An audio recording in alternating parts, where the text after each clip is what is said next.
we've got a banner.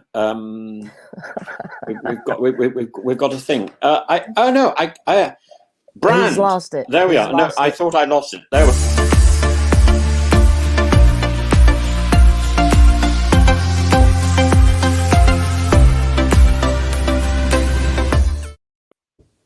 Oh, that was There we spectacular. are. Elaine, take over. Hey, what's up, everybody? It's Elaine Stott from season 39 of Survivor.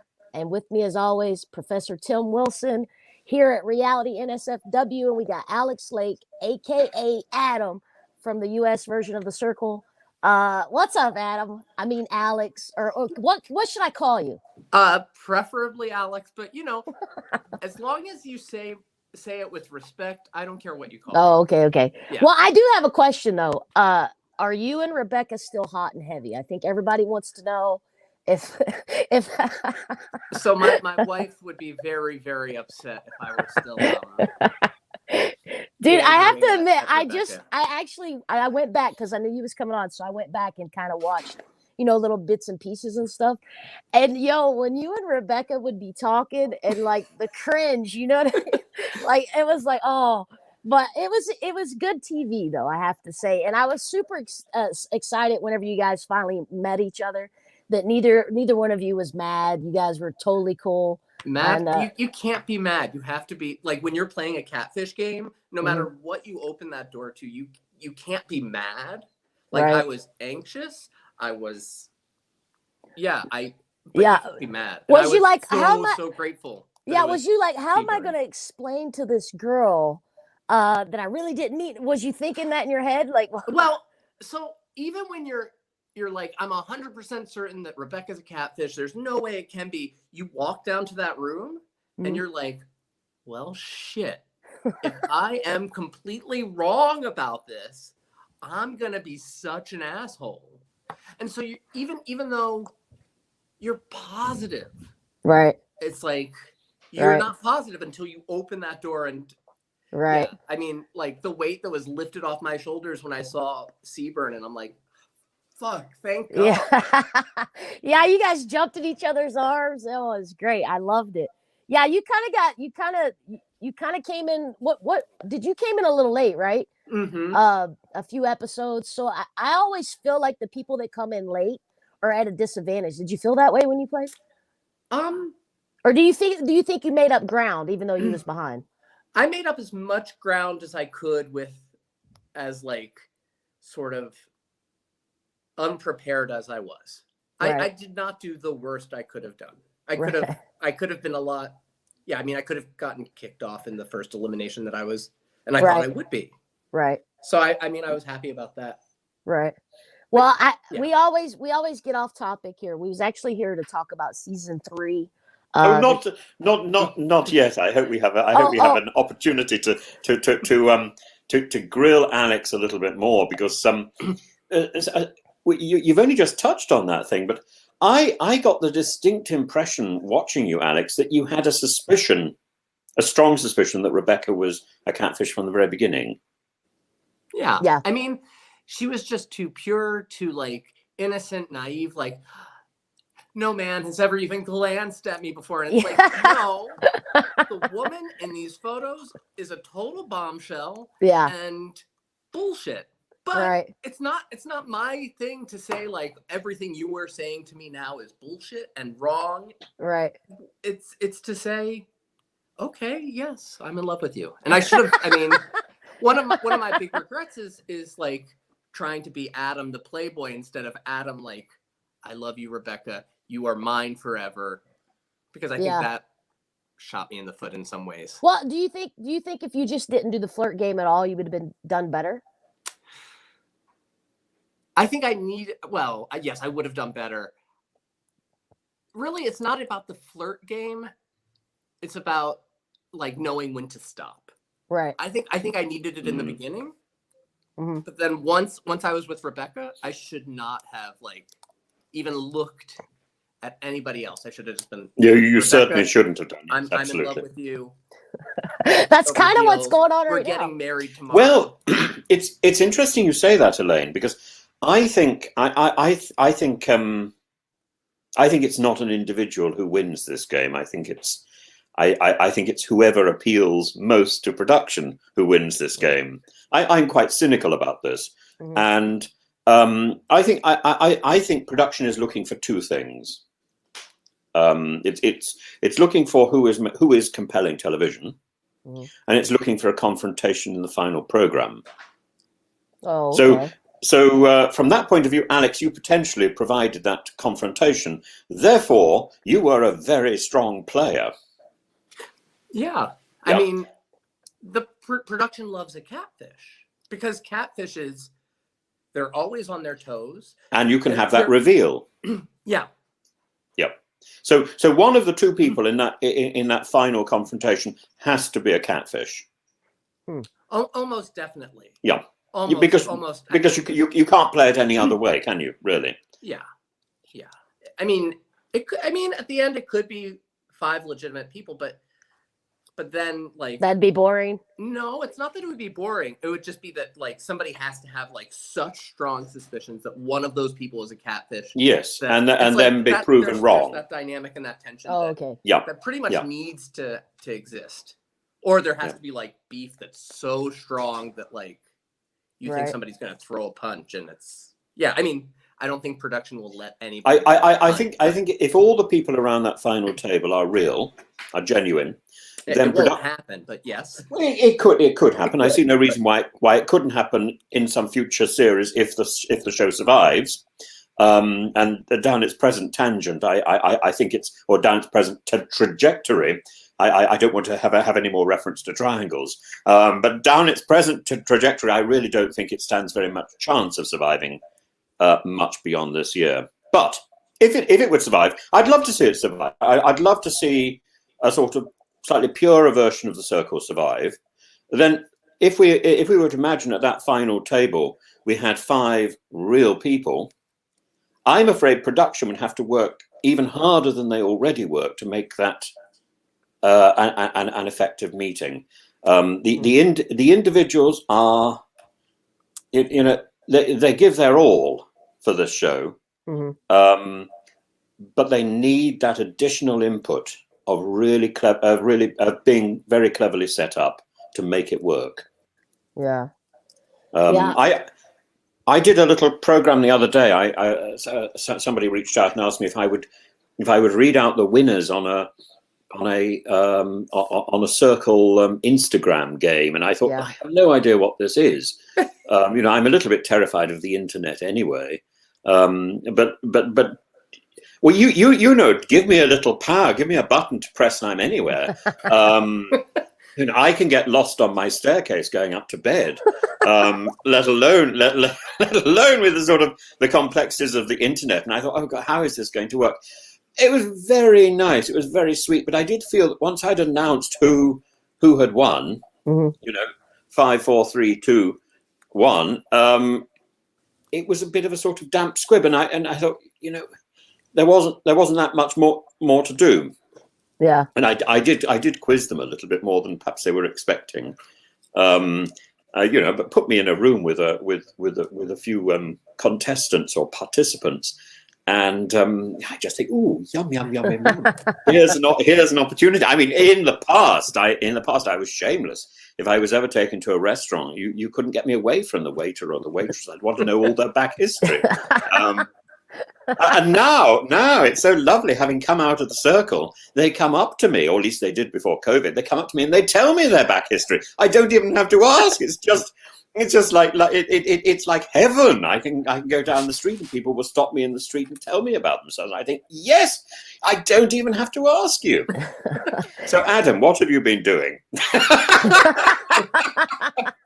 What have you been doing in the last year? Tell me, because I keep seeing you pop up on my Instagram, and I feel I know you, but then I also feel I don't really know you. So could you explain who you are and what you do? Who am I? Deep dive. Here we go. My wife is whispering something at me. Oh, she wants me to say my name is Alex. They know that. We know you're Alex. Yeah. It's a good Greek name. Alexandros or Megas. Alexander the Great. Meergas? Megas, great. Not meerkat. Okay. Yeah. So Alexander the meerkat. There we what are. have I been doing this past year? I've been staying at home with my wife and my cats. I've been helping my wife with her business. She makes sweaters. She's a knitwear designer, so I help her with her business. It's called Soft House. Yeah, I've been. There's the cat. It's The cat was a great. I'm surprised my cat hasn't jumped up on the table yet. Yeah, I've been like just sort of trying to figure out what the hell I am doing. Right. I've been going to analysis, which is great in ways and completely weird in other ways. Yeah, I've just been trying to do my best while staying at home. Now, Tony, where did you get the wonderful pajamas from? The trousers? Yes. My wife made those. I thought she might have done. They're Can you tell her they're absolutely angelic? I just thought. I thought here is someone to rival my sense of design. I mean, I listened to you on another podcast during my season, and yeah, how I was really broken how disappointed you were that I didn't keep up. You didn't. I have to say, one of the things that really peeved me is, so before you go on the show, they give you this list and they're like, don't bring clothes that have stripes, don't bring clothes like this, don't bring clothes like that, and you don't do that. But then I bring all this stuff and I put on this shirt and it's bright orange, and the voices from the heavens come down and they say, look, that shirt is just too bright for the camera. It's no brighter than the apartment. Like, yeah, but it's like the camera, it's like too vibrant, and I'm like, all of this stuff is too vibrant, it's too patterned.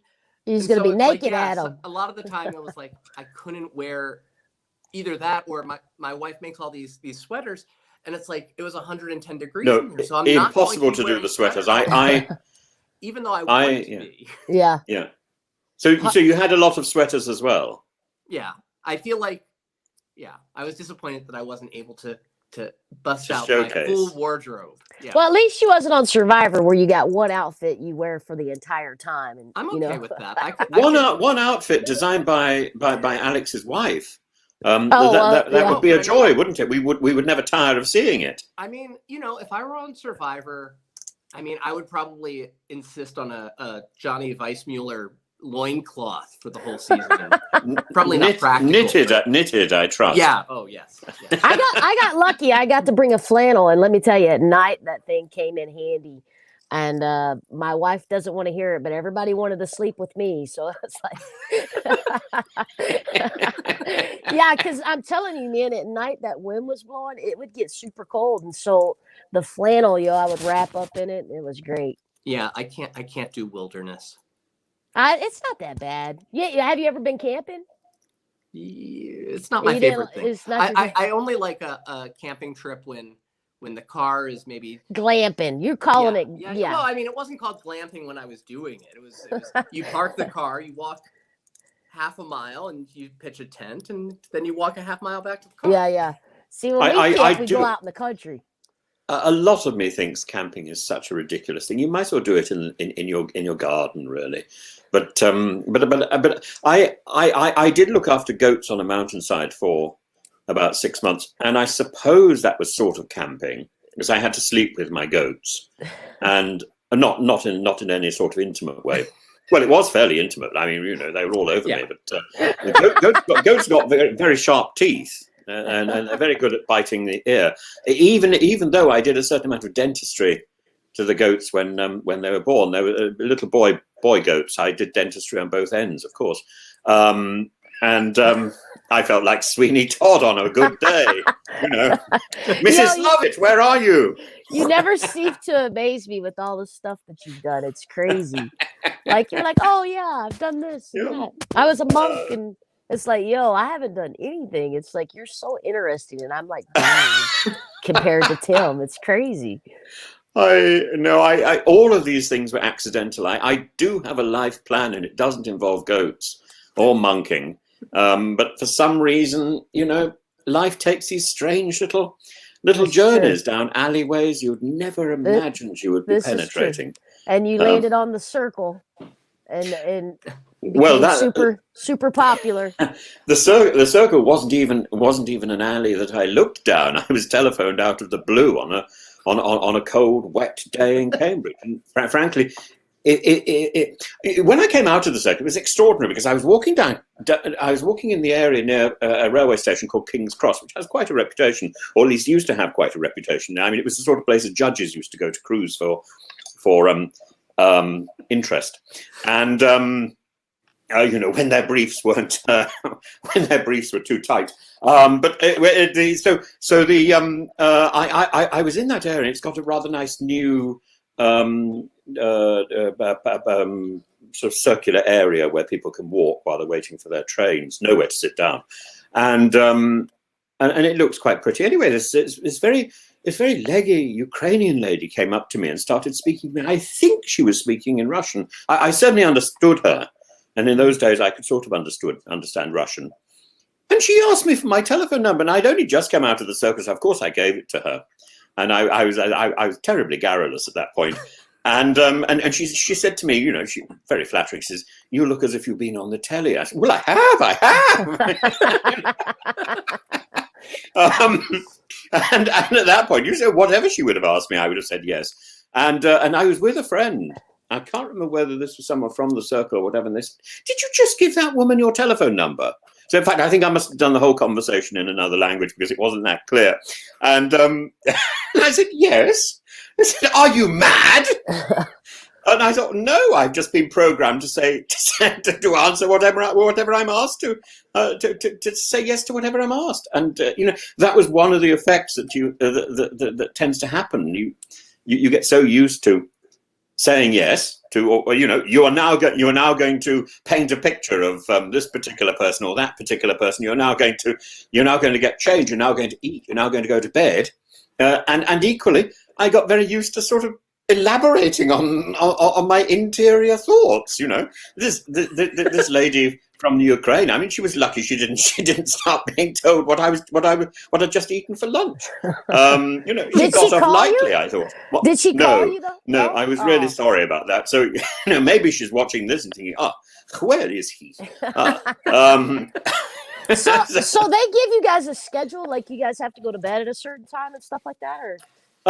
Yes, but I mean that bedtime is sort of 3-4 o'clock in the morning. But time is very loose. At least for me, they took away my watch, so I had no idea what time it was. And they'll be like, "Do you want to go to the kitchen and make some lunch?" And I said, "Yeah. What time is it?" And they'll just say, "Oh, it's lunchtime." Yes, that's it. For me, they started to get very anxious when I hadn't gone to make lunch or something. So, "Don't you think you should be making lunch?" No. It's like my mother. In British English particularly, we hate giving commands. So we tend to ask a question, which means a command. Would you like to help with the washing up? No. Yeah. That's not the correct answer, of course. No. This is a disguised command. "Don't you think it's time for lunch, Tim?" is a disguised command. Eat. As if one's some sort of pig. Yeah. And I didn't want to eat. And they said, "Don't you think you should have some variety in what you eat?" No. And the next day, my fridge was filled with stuff that frankly went off because I wasn't going to touch it. Really? I thought I've given you my menu, and it is never going to change. Wow. Are you surprised? No, I really don't. It's interesting because, like you were saying, you like what you like. So why did they want you to eat other stuff? Well, it's not so much I like what I like, but I think what I eat tends to do me good, and it's when I have flexibility that everything goes wrong. I mean, lockdown has been a disaster. Yeah. My partner loves flexibility. I test it. I like to go to bed at the same time every night, which now tends to be about 3 o'clock in the morning. I've been very well trained by the circle. I'm always like, "Tim, are you still up? Like, what are you doing?" Because I know it's late over there. And he's like, "Oh, yeah, just texting away." Yeah. I never sleep. I'm like a sort of brooding character. But I find the problem is the telly. I find my partner's watching something. He says, "Come and watch this," and I go in and I watch it. And that sort of effect of not doing something for the moment has a sort of soporific sort of impulse, and I just curl up and go to sleep. So I've then had 2 or 3 hours sleep, and then I'm filled with a second wind, and I want to get back to my drawing board and animate. And animation is boredom sort of deified, and you're drawing the same thing again and again. At the moment, I'm doing something rather wonderful, which I can't talk about, so I will. And no, at the moment, I thought, is it possible to take the original Fizz illustrations of Charles Dickens and bring them to life with all the cross hatching, without it becoming sort of like some sort of gauzy effect, moire effect? And I think you've just got to be very careful. And I can't draw sticks. I can't draw sticks. I swear. You just haven't tried. I suspect that's all. Everybody can draw in a way. It's just a variant. I mean, I went to a bona fide art school for 4 years. Did you really? Yeah, I went to the School of the Art Institute of Chicago, which is, I mean, if you know it, it's the school of the museum. Yes. And it's a very good school. Yeah, isn't I can't draw. Roth? Isn't this the place where Rothko went to? Did Rothko go to the Art Institute, Gina? I don't know. Google. Yeah. Google, and then Alex will look incredibly clever. Or you say, hey Alexa. Yeah. If you got that, I don't have that. I could, but I couldn't do that. I'd be so confused. Gina's saying it's hard because he has a bunch of paintings in the collection, which is, well, it's Rothko. He does have a bunch of paintings in Chicago. Chicago is one of the places which has got a big Rothko collection. I know they have a lot of like the greatest hits of art there. Yeah, yeah, for sure. Well, I'm looking forward to coming over, and seeing the Great Lakes and all that sort of stuff. And it's a great city. Yeah. He's going to come to Kentucky. He's going to come to Kentucky, and I'm going to throw him on a 4-wheeler. Where in Kentucky are you? I'm in Corbin, Kentucky. It's just north of the Tennessee line. Okay. You're not so far away, are you, from each other?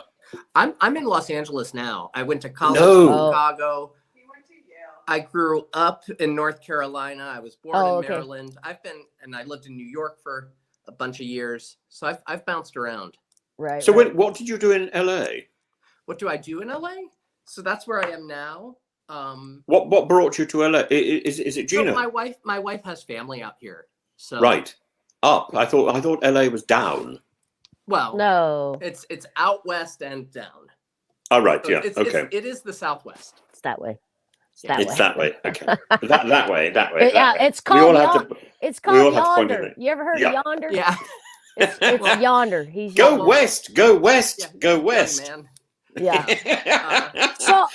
I had to copy those paintings for a TV documentary about 2 years ago, and it was wonderful because there's 2 really famous paintings, and one's got an angel in it. So I took the angel from one painting and made the angel move into the other painting with electricity cable, which I talented. I was rather entertained by this one. Well, it's your culture. Your culture is just so visually vibrant. It's because you're creating images, you're creating mythology all the time, and it's hardly surprising Disney comes from America. Well, for so many reasons, but yes. Yeah. I mean, imagery, and then also like the intense capitalism and. But you've got to the labor of animation is. Yeah. Oh yeah, the labor of animation. I mean, that's very American. It's very American and Russian, and these two countries really defined it. Russia was sticking it on a train and sending it around Russia to do propaganda, and Disney was embracing it and saying, "Children, that's what it's for." Russia was saying, to instill the spirit of the revolution all the way across the the steppes. Yeah, Russia was hypothetically for the people, and I don't know. Disney is very much about capitalism and making. Well, I think once the Second World War began, and Disney realized that he didn't have to pander to an audience of children and could actually do propaganda, he did it better than the Russians had even thought of doing it. Have you seen the Russian the Disney propaganda films? They're stunning. Well, I mean, the thing is I mean, I should know more about Russian propaganda, Russian animation. I have a very good friend who's teaching a class right now on politics and animation at CalArts. Really? Yeah. Oh, you must get your friend to get in touch with me, because I used to do I did a class in Moscow, which was ostensibly about animation, but in fact the first 4 or 5 weeks were entirely about Russian propaganda, because I suddenly had access to all this stuff, and I had an audience that could understand it, and I thought, wow, this would be criminal to ignore. And I simply went for it, and it is so inventive. I mean, there's so much of it. There's so much of it, and we have so little access. I'm I'm afraid. gonna have to do some homework to find out. Well, what you're going to be disappointed, because it's almost impossible to access. But there is some really? on YouTube, and 1 or 2 people have made a few documentaries. I would love somebody to give me a pile of money, but whether or not I'll ever get my foot back into the door of Mother Russia, God knows. But that's where it all is. Right. I mean, I mean, it's expansive, and what makes it out to the West is very limited. It's like you have Eisenstein and Devchenko, and they're like Russian filmmakers, but also like, who pretty well, I mean, whatever film you're making, you're now very much dependent on the Russian techniques. Not only have you got the technique of editing, which turns up in Russia, Eisenstein particularly defines that, but you've also got the Stanislavski method, which gives you the way to perform on camera. I guess it never really occurred to me that is a Russian method. Well, I lived just down the road from the Moscow Arts Theatre. I actually lived in a building which was built on the site of Sergei Yesenin's house. And as I came out of my front door, there was a big plaque which said, "This is Sergei Yesenin's home, dom." And I felt so proud, because one of the first plays that I did a front cover for, because plays are often published in the UK when they're on in the West End, and there was a play called When She Danced, and it was written by Martin Sherman, the man who wrote Bent, and it's written in 8 languages. It's simply wonderful. It's so funny. And it's about Isadora Duncan and her very, very brief relationship with Sergei Yesenin. She went to Russia, and she met a Russian Soviet soldier who happened to be a poet. She couldn't speak Russian. He couldn't speak English. They communicated through a translator, an interpreter called Beltzer. And they were married, and they were living in Paris, and they didn't speak French either. And so all the various characters in this play speak the language which is appropriate, and 1 or 2 characters manage to speak 1 or 2 other languages, and therefore give us an in to this very strange drama. And as a result, it's hilarious. I mean, there's a wonderful Greek man who speaks a very small amount of Greek, the one language I would have understood comfortably, and most of the time he's speaking English to Isadora, and he's a gay piano player. And he provides probably the best scene. She wants to rehearse her new dance, and so he's busy playing away like mad, and she's sitting in the corner of the room, and he suddenly stops and looks at her, and she says, "Oh, you want to see my feet move? Well, for that you'll have to come to the concert." And she explains she just does it all in her head. Anyway, I was captivated, and Sergei Yesenin, very difficult to cast, because you need somebody who can deal with the pages of Russian, has long speeches in Russian, and we in the audience sit watching this thing, and we think, oh yes, I understand everything, because it's so well written. Really? And you understand what he's saying while he's ranting in Russian, drinking vodka. I mean, it was like an ordinary day in my life. Now that I think back to that, it's so accurate. But they didn't stand a chance, unfortunately. Sergei fled back to Russia, and Isadora then got strangled with a scarf, and Sergei killed himself. But Yesenin's poetry is the first poetry a child would learn in Russia.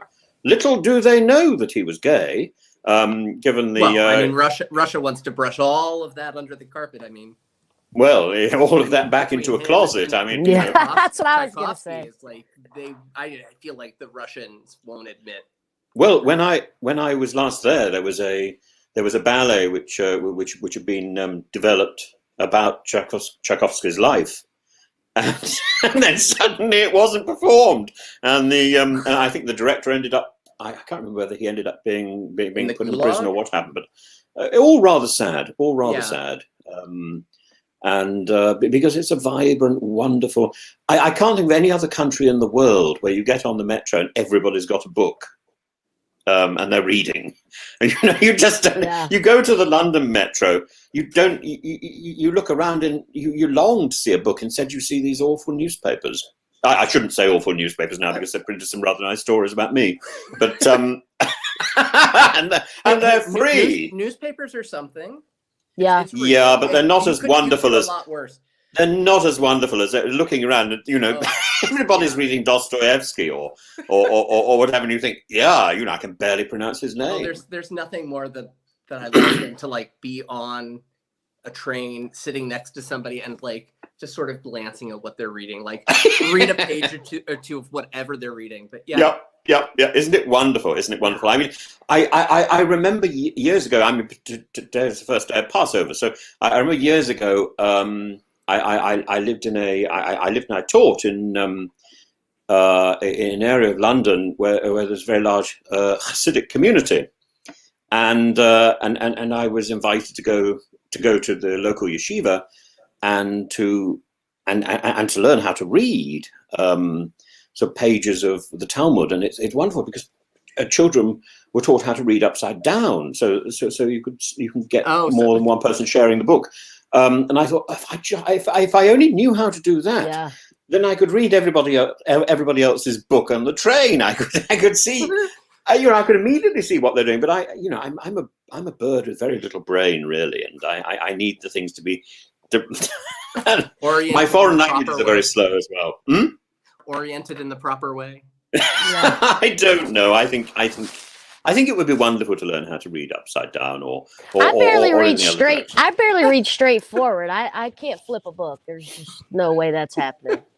It's just won't work out. These days I've fallen in love with audiobooks. Anyway, maybe we should advance into our program. So I think we've got two episodes. 30 minutes in. We've got 2 episodes to sort of talk about, but we've got a few characters to talk about now, and I much prefer to talk about the characters than the episodes. So the 2 characters I would like to concentrate on are James playing Gemma, and Tally playing Tally, or the original Tally. Yeah. I think these 2 characters are important, partly because of their exit, and James hasn't yet exited, but I'm sure it's imminent. And Tally, I think, has exited, hasn't she? Yeah. And I think in the last episode we had something which was trialed in the celebrity version, and it made me fume in the celebrity version when I saw it. And if I was prone to throw books at the television, my library would have been severely damaged. But I'm not prone. And it's this extraordinary thing. Emma Willis pops up on the screen and says, "You now have to reach a unanimous conclusion, and you have to vote. And then you don't get a unanimous conclusion. You have to do it again." Try again, and that was a bit maddening because they went through 2-3 rounds of this. Yeah, and they did it in the celebrity version, and they did it here. And here they were obviously not going to give way. In the celebrity version, they gave way, and they said, "Let's just go with the most votes." Here, they were determined to get a result, and people like Vithan were determined not to back down. And you can hear the voice of God saying, Vithan, change your mind. And Vithan, he's a strong-willed character. And so he stuck to his guns for as long as he possibly could. But I was thinking, really, this is why the Vatican doesn't have an inside camera in the Sistine Chapel when it's electing a pope, because this is like watching wallpaper dry. Yeah, It's it's horrible.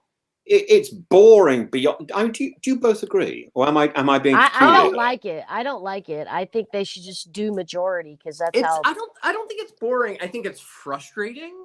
It's a little funny. I'm like, I bet they end this episode on a cliffhanger and they're like on their 5th round of like stalemate. Yeah. It's like really they should have gotten it down. What was it at the end of the first voting, and I think even the second voting, it was both Andy or Saeed, right? Yeah. Yeah. They should have just had a runoff between Andy and Saeed. Those are the only two Well, options. you're quite right, And that would have Alex. just put it at 2 rounds of voting, over, done.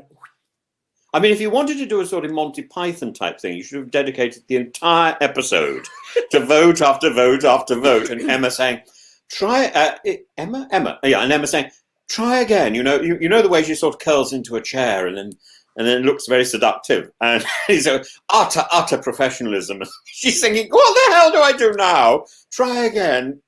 You've not got it. Try again, and I think that would make a great episode, but it's not how it was presented. This was presented as something which was going to be very brief, and then it isn't. And I think you have to establish as a producer that this is going to be the entire. This is all you're going to get, folks. Yeah, all you're going to get is people voting in various ways and finding strange ways to apply pressure. I mean, if you had a buzzer and you could press a buzzer and give all these people electric shocks, I'm sure that would be. We could introduce a little bit more of the scientific diversity of these horrible programs in prisons and universities. When we discussed this last time, when it was on Celebrity Big Brother, I told you the best way to solve that problem is they do like they do on Survivor. If you get a tie, or where people can't make a decision, the people that are up become safe. Yeah, and then I think they should. You see, Elaine, I just find it extraordinary that, given the fact that we've got a program with 20 years' experience, which has negotiated exactly this issue, then we get something like the Circle that comes along and reinvents the Circle. Reinvents the wheel. Sorry. I mean, how maddening is that? They should be taking. If they're approaching the same problem, they should be taking a more entertaining solution and presenting what you suggested, Alex. I think that would make a great program. Well, I mean, it definitely cuts it off, and you don't have to go round and around and around because, How many rounds did they end up going? I didn't make a note in the 3rd round. Did they? Right. Okay. To me, it felt like the 5th round, but no, I mean they really dragged it out. It was boring. It was boring. Like stand and sit and vote. The one thing that I did find interesting about it was Gemma's strategy of changing who she was voting for every time, because it's like, well, every time. Saeed this time because every I want time. Saeed to like me. Well, I already put Saeed. So I'm gonna put Andy so Andy still likes me. Oh well, I've done that. Why don't I just vote for Felix now? And I really liked that. Like, I think that's brilliant. I have no loyalty. Love me. Absolutely.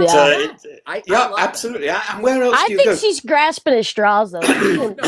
She is. I think lasted this long. Yeah. I think Gemma is heading for a major breakdown, and I think we're going to see it in this program, in this next episode. And I think I think this is part of the reason I find this season of The Circle so frustrating, that it's become intrinsically cruel, and it has. And it's not just that you hear about this nastiness after the show; it's you actually get to see it.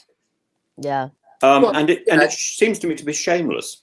I mean, it's much more explicit. It's like, I mean, Tally, who I absolutely adore. Yeah. I adored her from episode 1. Me too. Now.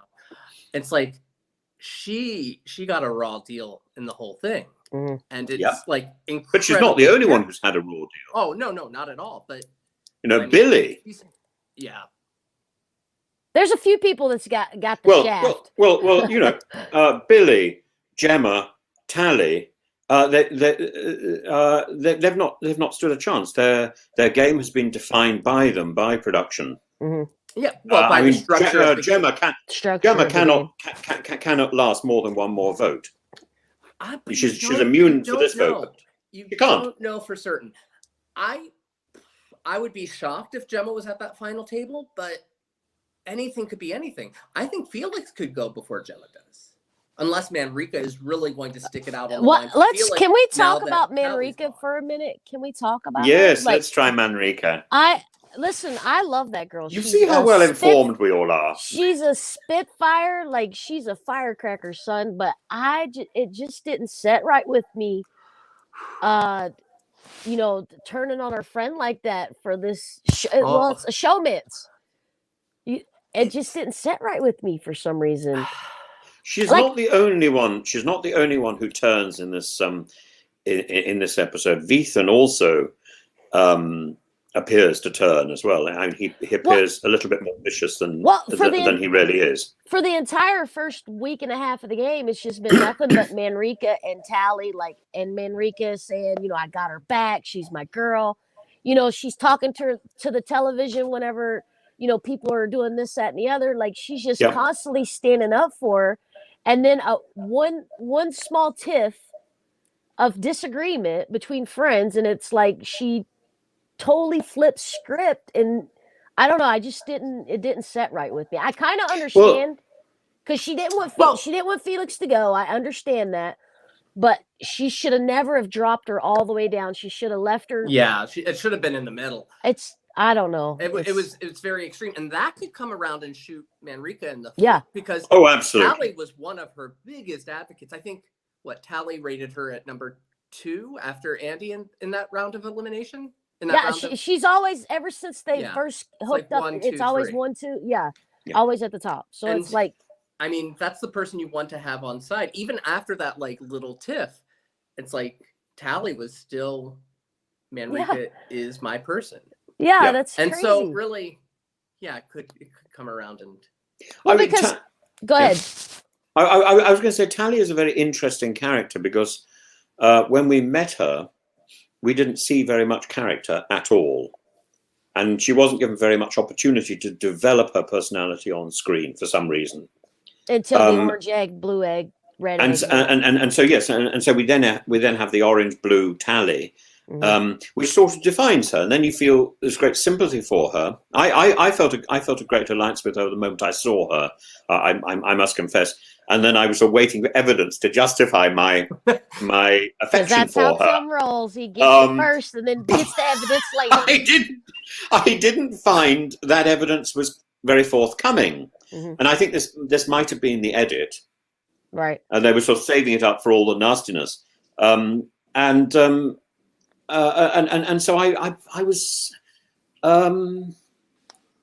the two people that I really liked, I really warmed to when I first met them was Tally and Billy, and both of them I felt had room to grow. Now Billy started to grow and then he was out. I love the Asian, or you would say Southern Asian grouping. I love Manrika, Uncle Syed, who I think is giving the best catfish demonstration ever on television. I mean, if he hasn't already got. I'm shocked that he's been able to hold it up. And he's doing so good. He does so well. And if he hasn't already been given a permanent scholarship to the to a drama school for that performance, then drama schools don't deserve to exist. Because this is in terms of audition, this is just stunning. No, he does. He does really well. He does. Go ahead.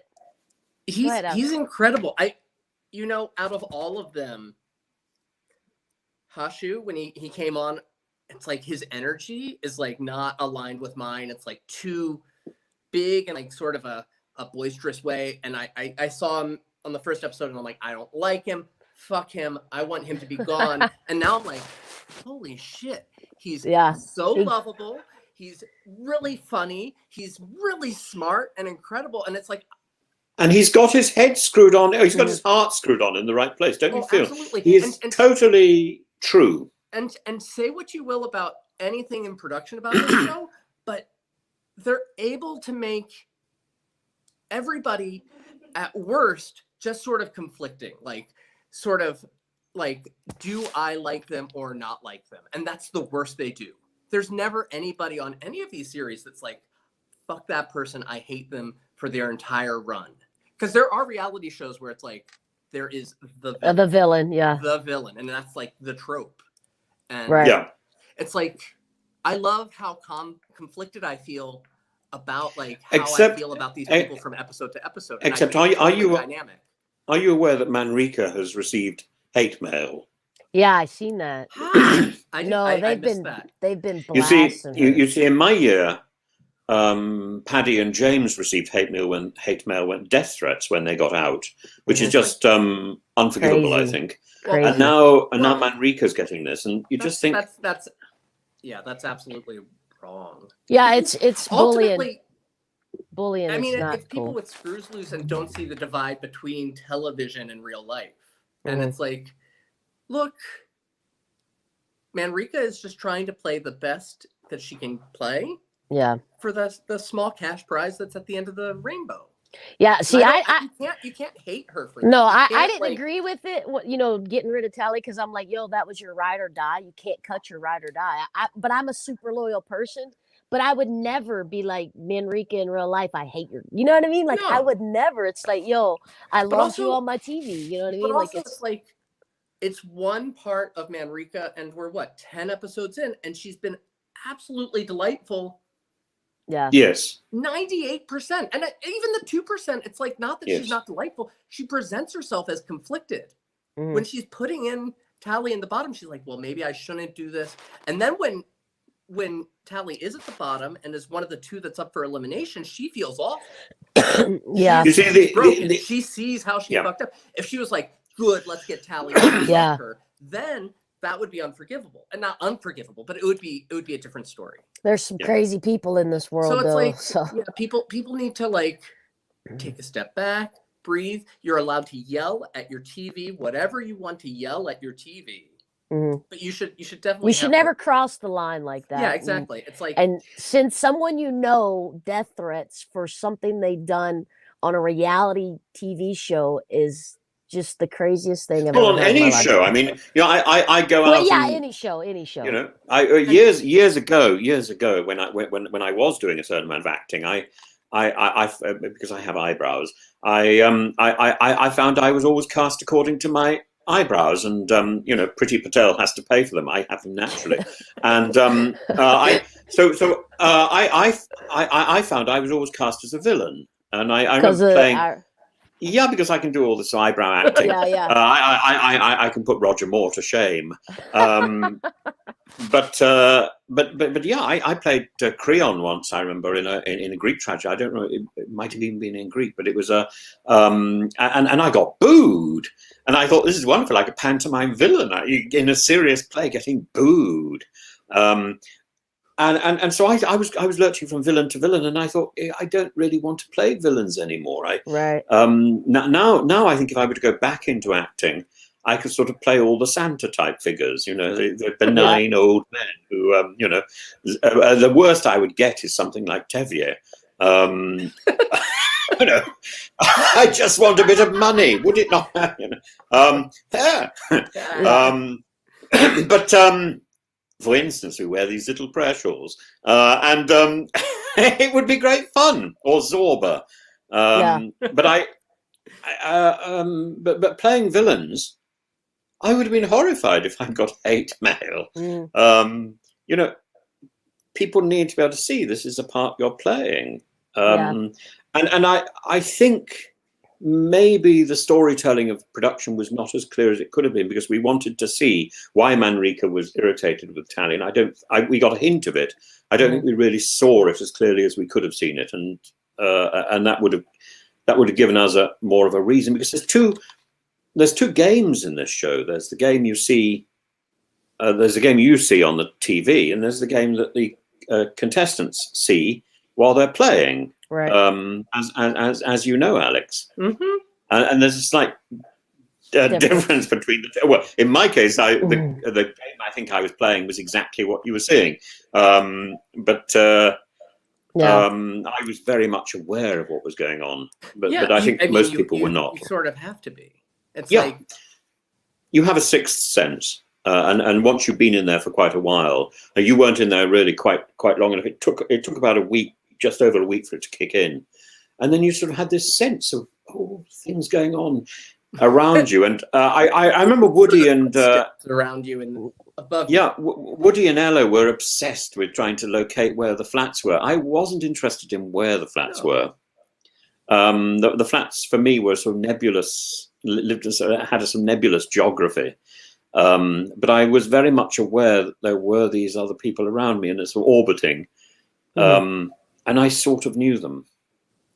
And I wasn't really interested in catfishing. I was interested in establishing a relationship with these people, whatever stories they were prepared to tell. And if their stories weren't sound, then I probably would have outed them. But do you think you would have got massive hate if you would have went against something you had been doing the entire season and say like went for one of your friends? Because I did. When you got rid of Ella, I got rid of Ella, which I didn't want to do. I got rid of Brooke, which I didn't want to do. But did you receive massive hate afterwards when you didn't? Surprisingly, I didn't. No, I certainly expected it, right? But at the time, I didn't see any alternative. I put forward my reasons in both cases, and also Cy. Every single time I blocked somebody, I didn't really want to do it.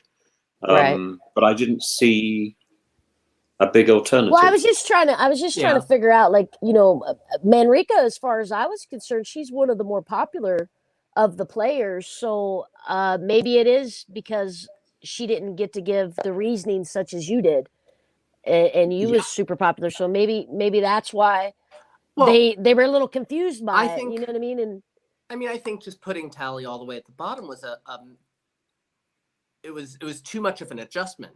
Mm-hmm. It just shouldn't have been. Yeah, no, that was the big mistake, because it's like I understood it, because she was like, okay, if Tally gets influencer, Felix is going to go home, so I don't want her to put her at the top, but she could have put her in the middle. You know what I mean? She could have put her a little higher up, just not all the way up. And so I didn't understand that part of it, but at the same time, it's like maybe if production had went through and kind of explained it, like Tim was saying, maybe you got a little more of the conversation or something. Yeah, you see, as a performer, if you don't pick up the fact that you have sort of 4 or 5 different ways of communicating with the audience, if you don't pick this up on day one, you're lost. Right. And we're so obsessed in the West with communication verbally that we forget that there's many other ways in which we can communicate to the audience. One of them is simply by a statement of what we wear, what we do. I mean, I thought in the, this is why I loved your trousers so much.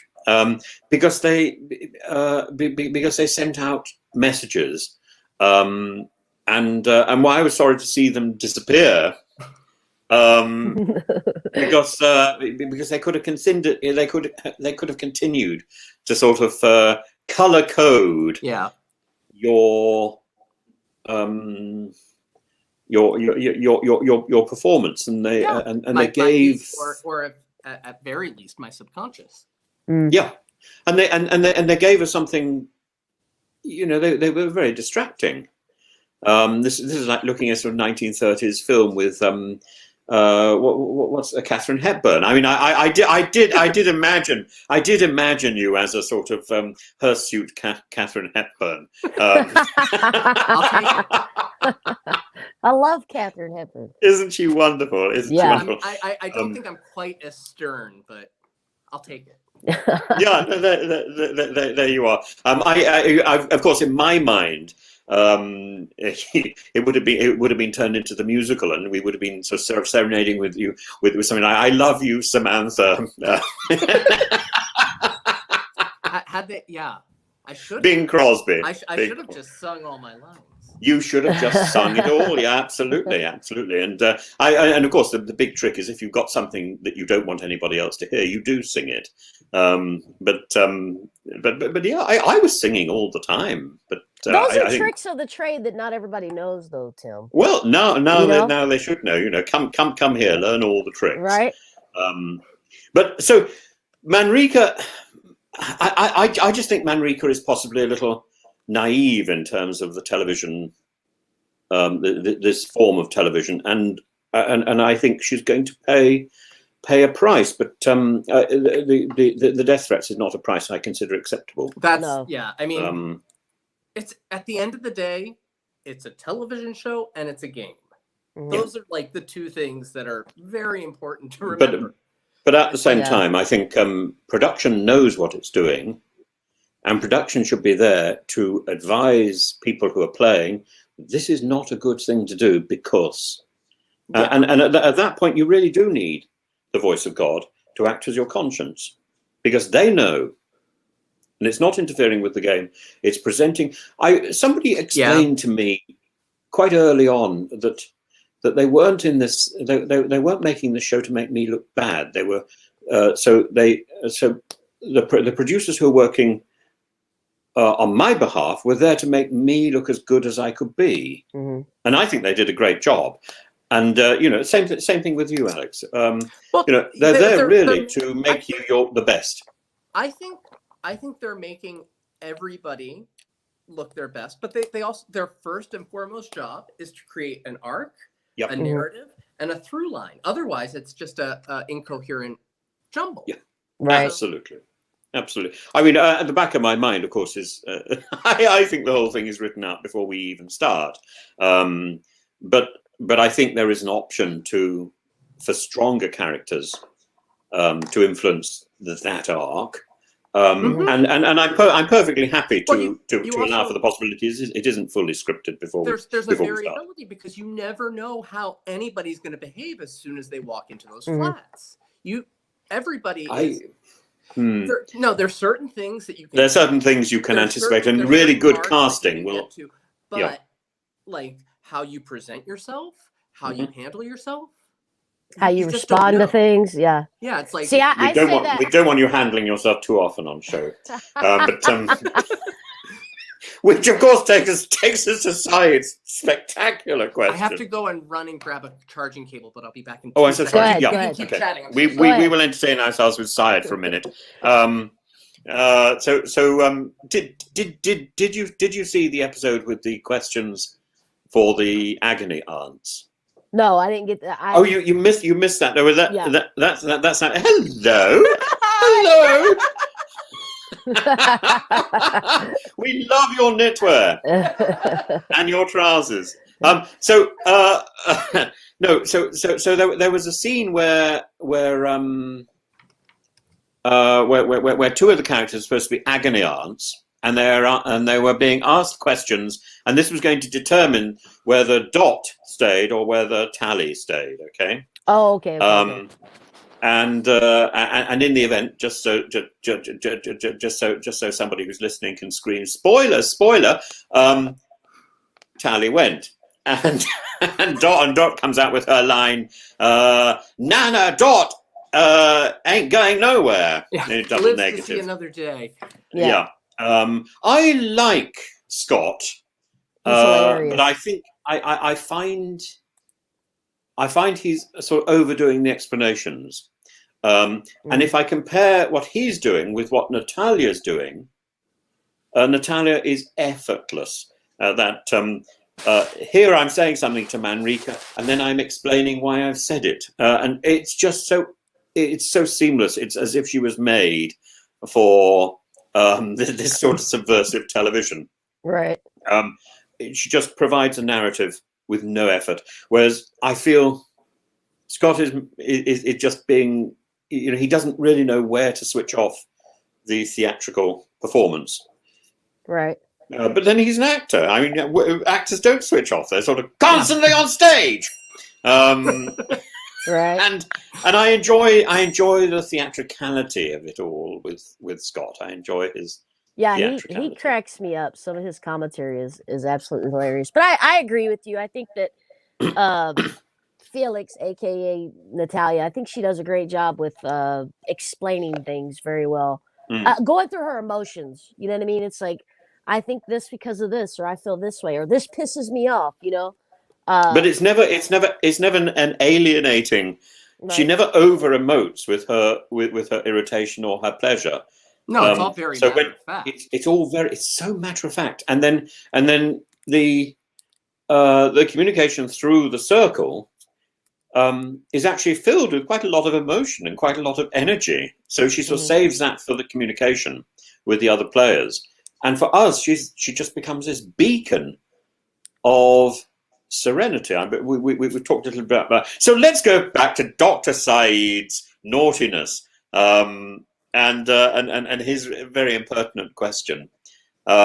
Is this a question that you think Saeed's frustration do you think that's an issue that most people would experience? You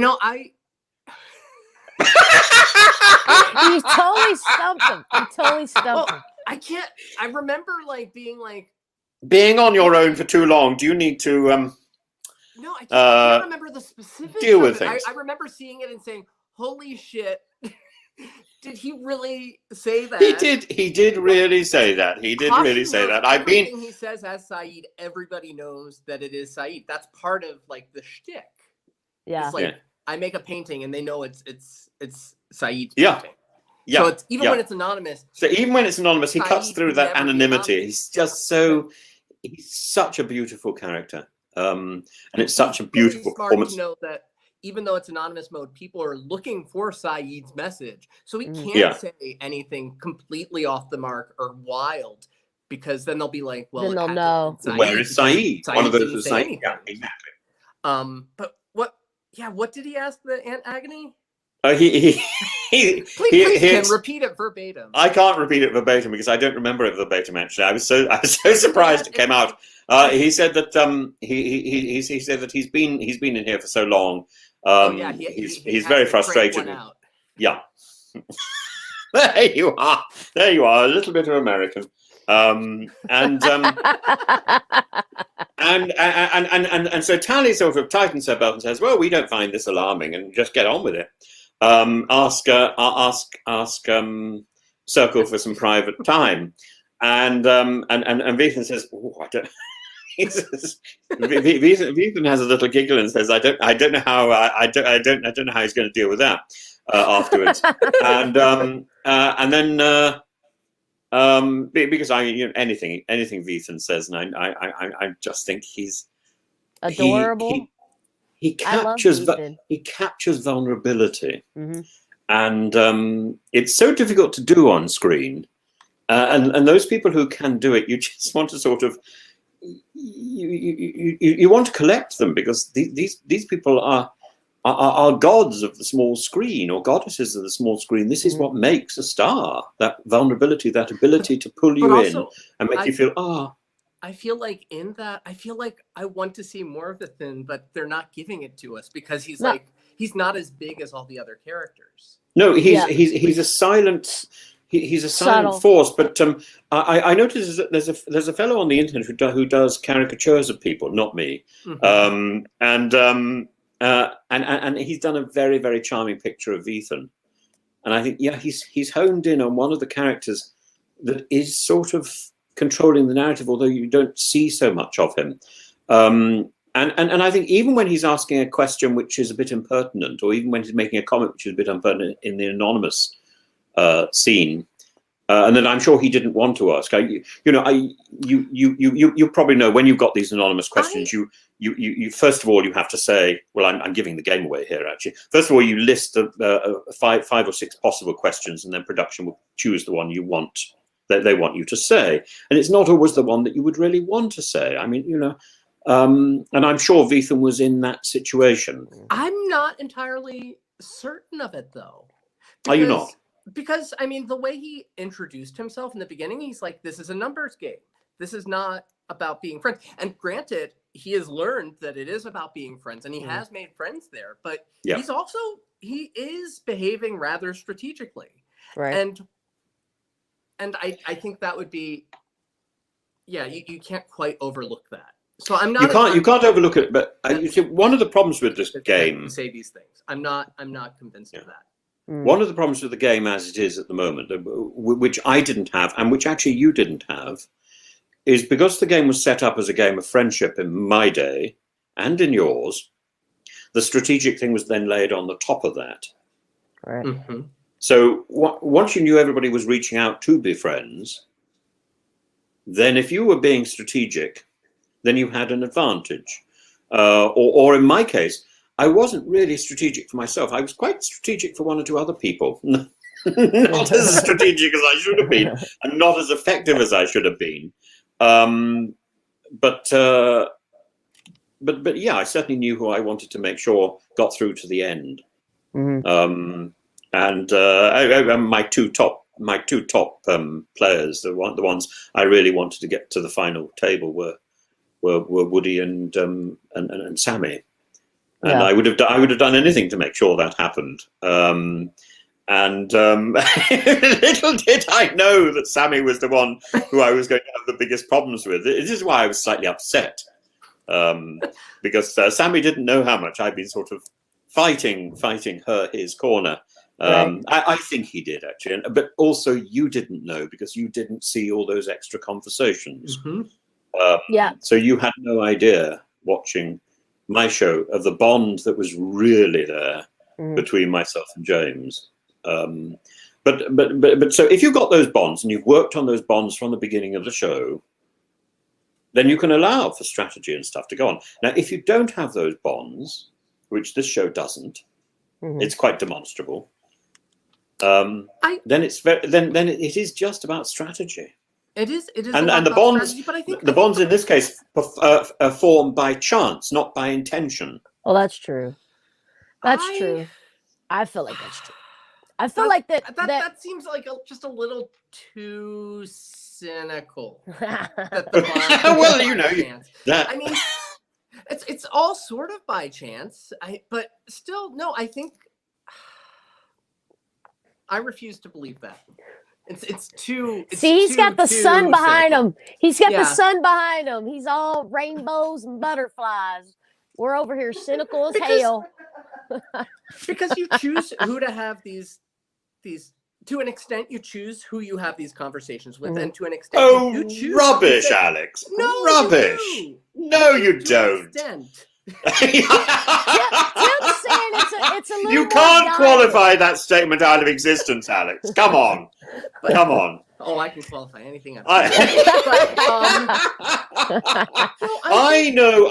know players in my series, for example, who never spoke to certain people. Never. I know I only ever had one conversation, I think, with Katie. I think there might have been somebody else I only ever had one conversation with. I had one conversation. I never had a conversation with Brooke on her own. I think I had a conversation with Georgina on her own, but only after Scholar Squad had been destroyed by me. But so for example, Jan, she never spoke to Paddy or Georgina, so she could never have got Paddy or Georgina to have voted for her. And one of the questions I'm constantly being asked is why don't you have conversation with everybody right at the beginning? Because that's what I said. It's practically not possible. Yeah. That's the stuff we don't know. You want to get into that room and you want to talk to everybody because you want everybody. One, you want to know everybody because everybody for a fact, if they're a catfish, if they're real, they are genuinely interesting people. They have a story and you want to know it.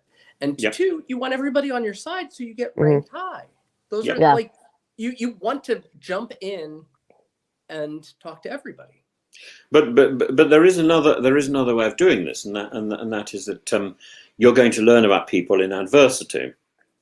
So you wait for that adversity to occur, and then you get in. So, for example, I don't think I had my first conversation with Woody until I'd been threatened by Richard Madeley, and then Woody was just there immediately for me, which was wonderful. And I will never forget that. He probably will never know how reassuring he was, because I was in a great state for 24 hours or so. Right.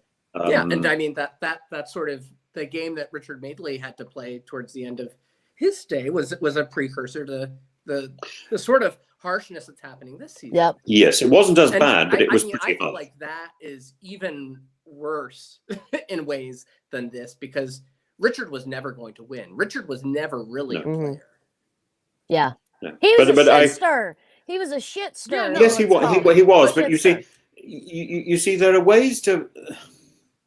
So I agree that his game was exactly the same sort of game that we've got in the modern twists, with this difference that Richard's twist was voted for by the public.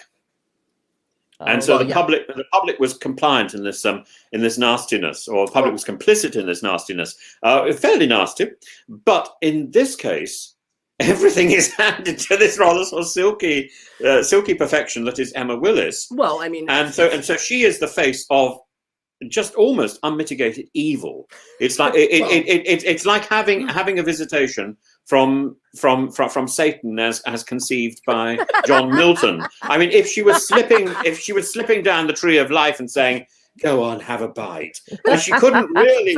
She couldn't really do it any better, could she? If the surveillance room was bathed in red light, it would be more appropriate than appropriate. The blue of the circle. Yeah, well, you know, when you see Emma after an alert, you're like, shit is happening. Yes, yeah. and she looks like the Virgin Mary, but that's not what she's doing. I think part of this is the change in format, how it's not being recorded live. So yeah. I would actually very much prefer if it was the same way as it was for the last UK series, where it's like you get on your phone and you vote either or. You click a button, and that does have, because one, it engages the audience at home. Yep. Like, I have to watch because I have an hour after the show to choose one or two. And bless you. And sorry, I lost my train. And also, yeah, it puts it on the public, which is kind of weird and cruel in a way, because I mean, really, you're only getting 2 hours. But it balances it out. Mm-hmm. So it makes the more palatable thing to watch. So the only people then who are going to be really upset are the lab rats on the inside, which is fine. Yeah, I don't mind getting upset. Because if they had Yolanda have to choose who she was going to clone based on audience, it would have been a much different. Oh, it would. Situation. That probably would have redeemed the show. By the way. And also, it's like then Yolanda gets less shit because people aren't saying, because people can't. And production gets less. Mm-hmm. Because it's like it's out of her hands, and she has to play the game. It's the same with Gemma. Who is Gemma going to try to kick off? And if it was up to the public, I have no idea who it would be. Right. I must say, I think Emma Willis does a spectacular job. But if I had that job, and I'd had that job last year, and then I was suddenly pushed into this position where I had to go into the room and just be satanic like that, I probably would have walked out of the show, and I would have said, you keep your 30,000 quid or 70,000 quid, whatever you're paying me. I have no desire to present myself as daughter of Beelzebub.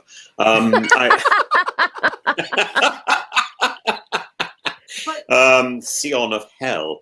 But she does it. She really does it beautifully. I can't think of anybody I would want to do it. Well, I wouldn't want to do it, but I can't think of anybody else who could do it so gracefully. But it is it with as much terrifying sympathy and understanding as one could. You don't see her and say that she's evil. You see her and say, "Oh God, I have to make a really hard decision right now." Yeah. It's like it's like The Exorcist should be. But oh yeah, Tim, your evil commentary, that's hilarious. But no, I like her. I like her. No, I get what you're saying, though. I totally get what you're saying. I just think if I were playing that role, I would want my salary tripled. Right. Because I think of the three heads of Satan at the bottom of Dante's Inferno. Which head am I today? Oh, this is an entirely new vision of the circle. Yeah. The circles of hell. I still think, as cruel as it is absolutely captivating. Well, see, I'm never going to stop watching this show. Yeah, we talked. I'm afraid a lot of people have, though. Alex. I've heard. We talked about this last time. An episode of Faulty Towers had 2 million viewers when The Circle had less than 1 million viewers. Oh, so yeah. It's like that's whereas last year it was competing with Love Island or something, wasn't it? I have no idea. I do like to think that I was competing with somebody sort of flexing their muscles. No, but we talked about this last time. You know, Survivor has been on for 20 years, and the evolution of the game has changed drastically from the beginning to what it is now. And a lot of people like old school Survivor and just straight alliance, ride with your people. But a lot of people like the new school way it's played. But that happened over a span of 20 years. The circle has jumped in a matter. I mean, it's like, they went from like 0 to 100 in like no time flat. Well, there are no rules. Literally, anything can happen and anything can be dictated by the. I mean, at least by production, which means, Alex, this summarizes one of the issues I'm very interested in. Whenever you talk to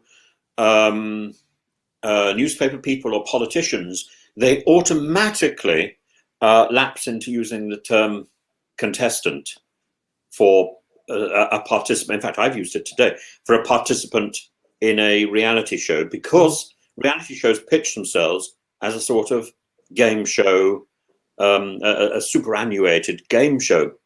Now, if the rules are constantly changing, it cannot be a game show. This is a magic trick, and and we're then not contestants. We are lab rats, or I much prefer to see myself as a rather sort of elderly version of Debbie McGee. The magician's assistant. I of course I don't do the bikini or the sort of or even the feathers. I really would do the feathers if you gave them to me.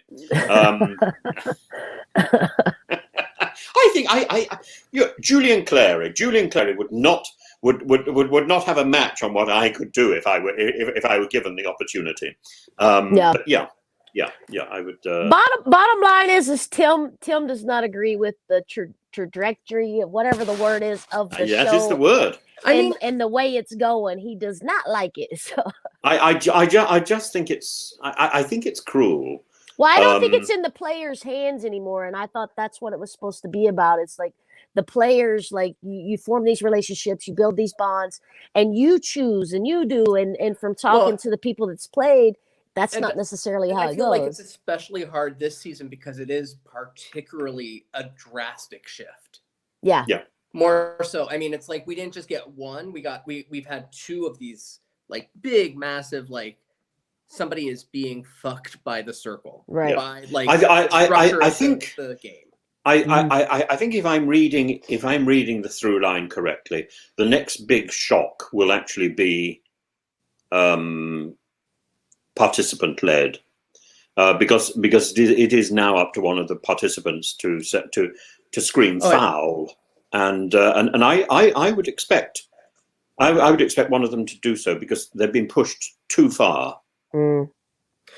That'd be interesting. So that's my prediction for the next few. I don't know, Alex. Is it 1 week, 2 weeks, 3 weeks? Because I imagine we're going to get at least one new player. No. Yes, I think we're definitely going to get one more new player, maybe two more new players, but definitely one more. And I'm really excited to see who that is and what that looks like, especially and whether she or he, whether they have a chance.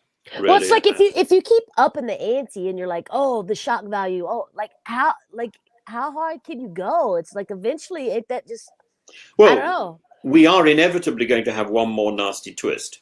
Right. Oh, for sure. If not a handful, because I feel like. So wait, I'm trying to remember back. It's all a blur because the way British television works, it's on every night instead of like me watching one episode a week. Right. So, like That's called BBC, really. Yeah. No, sorry. Except so- this is not. It's when like we began- episode we began 10, last right? week. Where did What? we start? We're episode 10. We've just had episode We're on 10. episode And 10 I now, think but we've probably got where another were we on 5 Monday? episodes to go. We're going to have episode 11 tonight. Tonight. No, there is no episode tonight. No, it's Easter.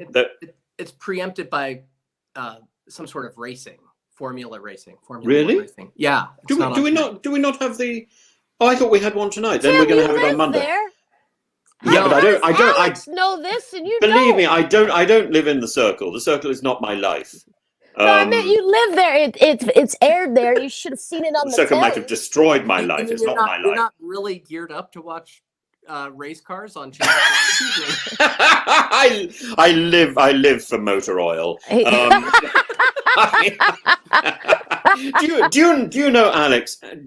Although I quite enjoyed steering a tractor when I was 5, I still don't know how to switch a car on or off. I have never sat behind actually, I have once. I had one lesson about 4 years ago when I was standing for election in a local town, and I got into the car, and the instructor said to me, "No, just drive down this street." I said, "But there's two schools down this street, and it's 3 o'clock, and all the children are going to be rushing out of the school. I'm going to kill a child and then go to their parents' house and say, 'Please vote for me.'" I found it terrifying, and the one thing I know I can do is steer. I steer a very good plow. Furrow, but I don't know how to switch off. And I thought, if we have a crisis, I'm not going to be able to stop. Well, And, I mean, the difference is that the tractor has a maximum 10 miles per hour. Well, you never saw my mother drive. She had a maximum of 10 miles an hour as well, complete with cigarette in her mouth, which she never. The ash remained stable. That's gonna sound like me when I'm old. On a tractor or in a car. Both. Both. There we are. You see. Chain smoking, yeah, sounds just like. My mother was very obedient in the car, but she did used to have people hooting behind her, and she had expressions for them, which was indicative of the fact that they were behind her, and. But yeah. Yes, I don't know anything about cars. My partner has the cars. For a long time, the car was in my name, which I thought was a little bit sort of perverse, given the fact that I wouldn't know what to do if I got in the driving seat. That's funny. But Tim can't drive. I can't drive. Don't know how to do it. Yeah, so it's kind of like it kind of goes along with this podcast. Like, we never drive it in one direction. We're just all over the place. That's like, the best. At the jerking moment, it this way, jerking it that way. Like, Elaine, we don't want to go down Dr. Saeed's interests. Elaine, it's a podcast about the circle. I mean, we can't possibly use a straight line to get from one side of the circle to the other. Well, but you can just keep turning. You just keep turning. We do. We keep turning, and we keep coming back. It's a Liv Ullmann We song. go far left, then we turn this sumbitch right. You know what I mean? Like, we just all over the place. But haven't we actually discussed? Haven't we actually just discussed the last 2 episodes? We have discussed more circle in this one podcast than we have over the entire. It's what you say. It's what you say every time, Elaine. I know, I do. I mean, by the end, you'll just have a solid episode where you're. We will have a solid episode. This is true. We're just gonna edit all these together. Yeah, and it'll probably be about a good solid 15 minutes of circle talk. Yep. Yeah, But it's fun though. It's fun. A solid episode. Would that be the sort of thing that Ducalax might have dealt with? Yeah. Ducalax, unblock your circle. Yeah. But Dude, you got sponsors lined up, don't you? You just start calling them. we got so many sponsors lined up. I'm sure. I think it would be such a good. Do we have?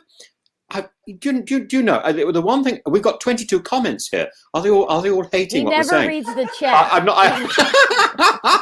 Now we got a person called Yesenia Martinez who's saying, right, that's all, folks. I can't wait for Monday.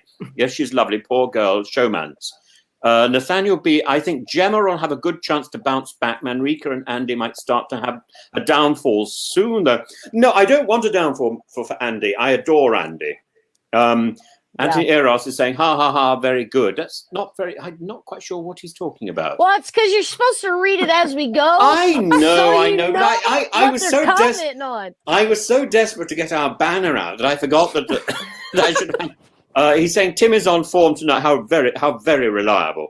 I found the first week really difficult to watch, he says. I have missed the last few episodes. Should I persevere with Snow? Oh, with show. It's an S. It's an H as opposed to an N. What? I was thinking for a minute, we were in some sort of mafia drama there. Yeah, see, I've got to get on my computer so I can watch the chat. Yeah, you really do. I actually need somebody to save me from this sort of thing because I'm not a technophobe at all, but I am. Well, as soon as somebody can tell me how to use the computer, I'll get on it. It's just, I don't know how, so I do it on my phone all the time. So. Yeah, there we are.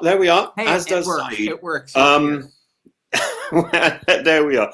Look, I think we probably we need to bring these things to a close because I've got to run off and teach. Which is extraordinary. But Alex, it is such a joy to see you. Do you know we've not really had a proper chat we've yet? Never really talked like face to face. But we have we've sent lots of messages to each other.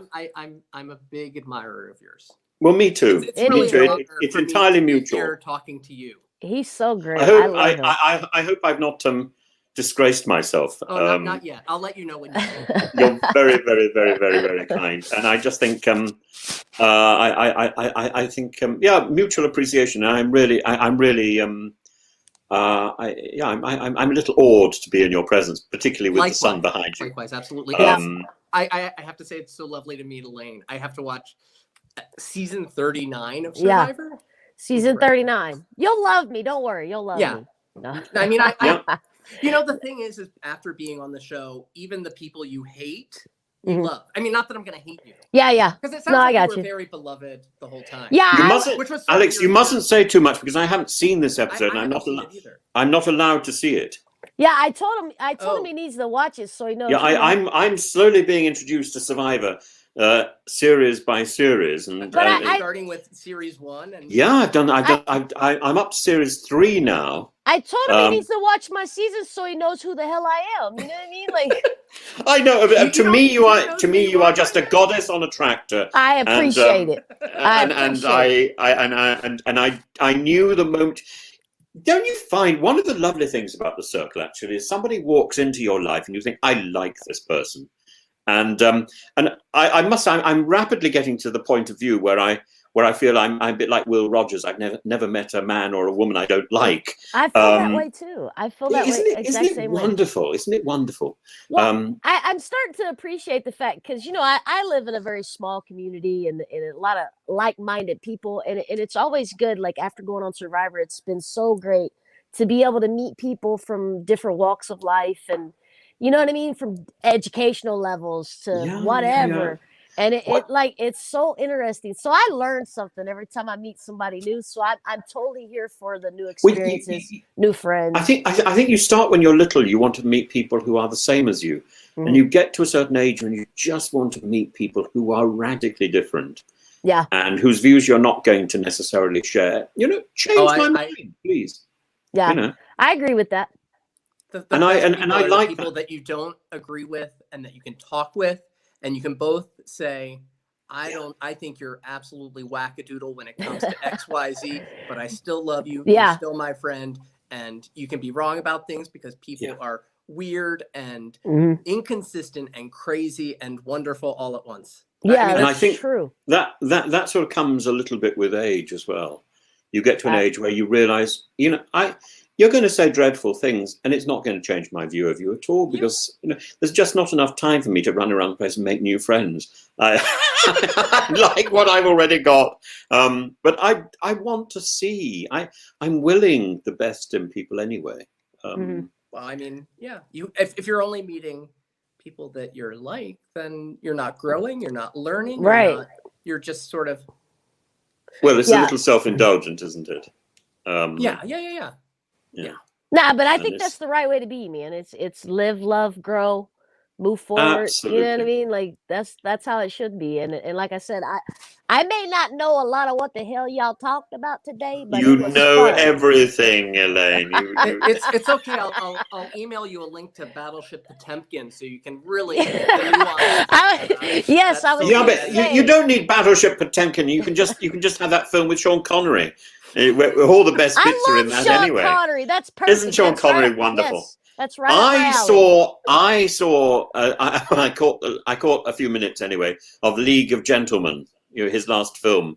League of Extraordinary Gentlemen. It's great fun, and I thought, my goodness, I remember going to the cinema and seeing this, but I must have fallen asleep because the end is really very good. I have to watch that one.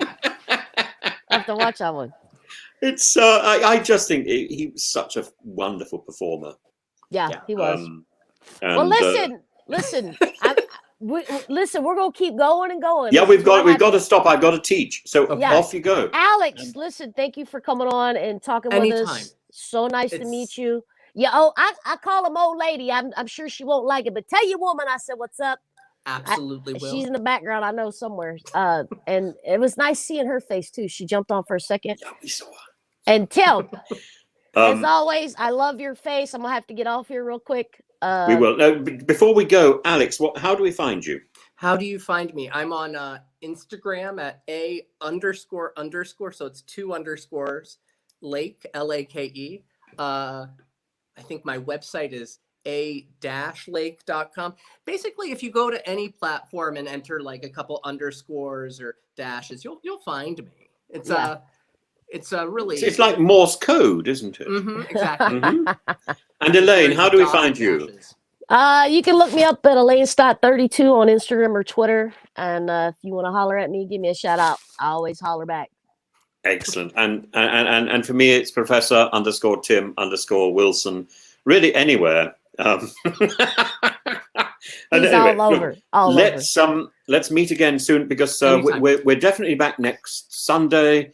Not sure who's coming on though. I'm not sure who's coming on. Yeah, we're not sure. But we'll do a tidy up of the of the circle then, and if there's an opportunity to do an extra piece, we'll probably do that the following Tuesday. But it'll be next Sunday, which I think is Western Easter. So that's all very, very jolly. Right. Have fun. Bye bye. Anytime you want me, just call out. Right, we'd love to have you back anytime and talk Survivor, among other things. Oh, yeah. I mean, watch my season and we can talk about it. I can't even talk with this guy. I will have seen all of season 39. Okay, well, I just want to pre-warn you. There's some flack for my season, so just be cautious. I mean, it's television. There's always flack. I'm here for it. All right. Have fun. Bye, guys. Bye.